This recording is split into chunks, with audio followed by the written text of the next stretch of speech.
澳門沙地王大賽1600米準備一起步嘅時候咧，較為快啲嘅內檔啊嘛，騎幾步咧見到係精神咧支咗出嚟嘅喎，咁啊然後咧內檔拍住咧仲有隻中華盛世，後面拍住咧仲有隻宮殿之區，好啦外面冚上嚟嘅豁達開心咧，中間有隻駿盈，咁啊後啲嘅馬咧，然後先見到有超雲得意啦，喺內檔試翻上嚟有隻中華盛世啦，咁啊後啲褪咗落去嘅咧，見到飛闖出閘唔慢，不過而家慢慢褪咗落去，咁啊喺個內欄嚟㗎嚇，然後後啲嘅馬咧先見到啲活力小子啊樂天派啊嗰啲咧就較為後啲嘅，暫時咧見到包尾嗰隻咧就奇正方圓嚟㗎，咁啊外面拍住一齊咧仲有隻樂天派啊咁樣㗎嚇，好啦去到對面啊大概1000米段處嘅時候咧，喺前面度放頭嗰啲精神咧大概放嚟咧都係4/3個馬位左右嘅啫，咁守住第二位嗰啲呢個中華盛世，仲有一個馬位跟住嗰啲宮殿之區啊，仲有一個馬位跟住嘅咧，出面有隻駿盈嘅半個馬位咧喺內檔拍住，仲有隻日之星，咁啊個零馬位跟住嘅咧，然後先見到咧豁達開心咧，外面拍住佢一齊嘅咧，仲有隻超雲得意啦，咁啊仲有一個馬位跟住嘅咧先係萬豐之星咧，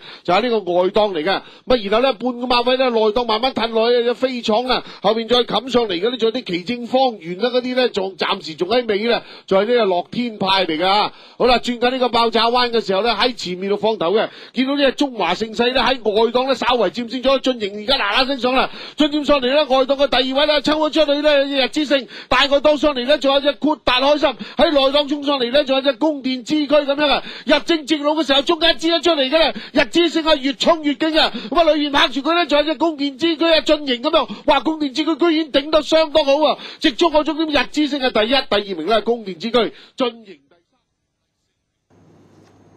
好啦，鬥到呢度咧都幾好睇嘅呢場啊！咁啊呢隻豁達開心果然真係跑呢個路程係差啲啦，日之星咧呢度都睇住嚟食嘅啦。宮殿之區喺埋邊走勢唔錯喎嚇，駿盈呢度力度開始減弱，駿盈唔係話唔掂啊，跑1602啊，最大問題對住呢組對手嘛，你睇睇佢其實贏第4呢隻中華盛世咧。都幾個馬位嘅，可惜遇到日之星，因為日之星大家如果你睇翻佢香港跑呢場港澳杯嘅賽績咧，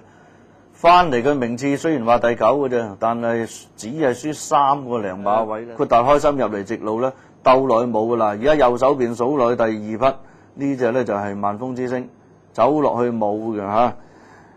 咁啊，另外話1550米力奇正方圓喺中華盛世同駿盈之間就冇位上，活力小子跑到1400米嘅時候收慢啊，避開飛闖後蹄。呢場賽後報告冇乜嘢特別㗎嚇，咁啊結果都係好合理嘅賽果嘅，日之星贏咗，宮殿之區今場跟前咗，果然跑得好啊！